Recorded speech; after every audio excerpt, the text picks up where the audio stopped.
शुरुआत बड़ी खबर के साथ। थोड़ी देर में पुतिन जिनपिंग की मुलाकात होनी है और पूरी दुनिया की इस पर नजर आएगी। ईरान यूक्रेन समेत कई अहम मुद्दों पर बात संभव। ट्रंप के दौरे के 4 दिन बाद चीन में पुतिन पहुंचे हैं। इस दौरान कई मुद्दों पर बात होनी है। Multipolar world order, middle east तनाव, यूक्रेन रूस जंग और कई और मुद्दे जिन पर बात संभव।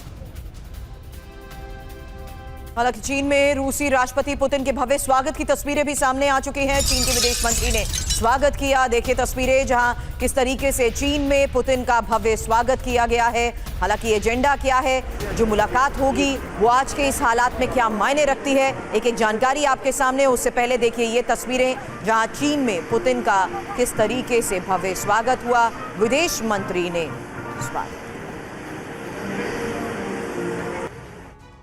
तो बीजिंग में पुतिन, लेकिन टेंशन में ट्रंप, क्योंकि चीन के 2 दिन के दौरे पर पुतिन हैं और बीजिंग में ही जिनपिंग के साथ महत्वपूर्ण बैठक भी होने वाली है। हालांकि बड़ी खबर यह है कि जिनपिंग के साथ कई मुद्दों पर बातचीत होगी। हालांकि दौरे का एजेंडा ही यही है, जहां ईरान अमेरिका तनाव और परमाणु समझौता, वहीं रूस यूक्रेन जंग, ताइवान से तनाव और सुरक्षा और सैन्य सहयोग के साथ साथ व्यापार और आर्थिक सहयोग। लेकिन इसके मायने क्या हैं प्रगति? बिल्कुल, मायने ये कि अमेरिका पर चीन का अप्रत्यक्ष दबाव बढ़ जाएगा। दुनिया के लिए नए ब्लॉक्स बनने का संकेत भी है। चीन का रशिया को राजनीतिक, आर्थिक समर्थन और संवेदनशील मुद्दों पर चीन रूस का एक दूसरे को साथ देना, साथ आना भी क्या मायने रखता है और इसका असर अमेरिका पर क्या होगा, दुनिया पर क्या होगा, वो भी एक बड़ा सवाल। अब एक साथ 2 तस्वीरें भी आपको दिखाते हैं। पहली तस्वीर पुतिन की, जो चीन दौरे पर हैं, किस तरीके से भव्य स्वागत हुआ बीजिंग में उनका, उसकी वो तस्वीर है। और साथ ही दूसरी तस्वीर है ट्रंप की, जो 13 से 15 मई तक बीजिंग में थे और ट्रंप के दौरे के ही 4 दिन बाद पुतिन के बीजिंग दौरे के मायने निकाले जा रहे हैं। और कहा तो यही जा रहा है कि शी जिनपिंग और अमेरिका को ये संदेश देना चाह रहे हैं कि रूस और पुतिन उनके लिए खास हैं। ये दौरा खास इसलिए भी है कि अमेरिका और ईरान के बीच तनाव चरम पर है। ऐसे में बीजिंग और मॉस्को के बीच का गठबंधन ट्रंप का तनाव बढ़ा सकता है। वहीं चीन दौरे को लेकर राष्ट्रपति पुतिन का बड़ा बयान भी आया। रूस चीन संबंध अभूतपूर्व स्तर पर हैं। सहयोग के लिए जिनपिंग का धन्यवाद। यात्रा से रूस चीन संबंध और मजबूत होंगे। आपको बता दें, बीजिंग पहुंचने से पहले भी व्लादिमीर पुतिन की तरफ से एक पोस्ट किया गया था। राष्ट्रपति पुतिन ने दौरे से पहले क्या कहा, सुनिए। रूस के राष्ट्रपति पुतिन को आपने सुना। मायने क्या है, एजेंडा क्या है, एक एक जानकारी आपके सामने थी। लेकिन पुतिन और शी का संदेश क्या है? नहीं चलेगा ट्रंप का खेल, क्योंकि इससे 5 संकेत अब आपके सामने। समझिए कैसे वैश्विक शांतिदूत के तौर पर खुद को पेश कर रहे हैं। साथ ही पुतिन के दौरे से रणनीतिक अहमियत और ज्यादा बढ़ेगी, जबकि जंग के इस हालात में रूस चीन ईरान का खुलकर दे रहे हैं साथ।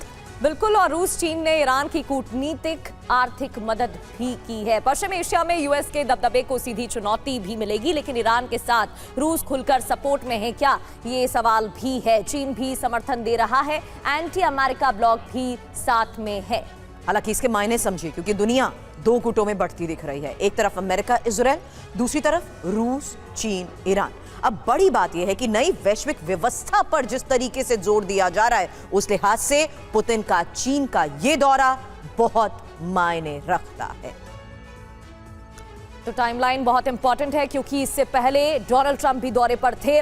पश्चिम एशिया में तनाव के बीच राष्ट्रपति डोनाल्ड ट्रंप ने व्हाइट हाउस में बैक टू बैक कई बैठकें की हैं। बड़ी जानकारी ये कि कयास लगाए जाने लगे हैं कि अमेरिका इसी हफ्ते की शुरुआत में ईरान पर हमले शुरू कर देगा।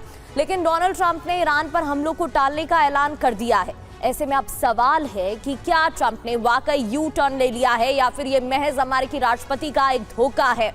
क्या ट्रंप छल से ईरान विजय का षड्यंत्र रच रहा है? क्योंकि एक तरफ अमेरिकी अधिकारियों की तरफ से बैठक ली जा रही है, अमेरिका पश्चिम एशिया में अमेरिका तैनाती बढ़ा रहा है, तो दूसरी तरफ इजराइल ईरान पर हमले के लिए तैयार है। उसे ट्रंप के बस ग्रीन सिग्नल का इंतजार है।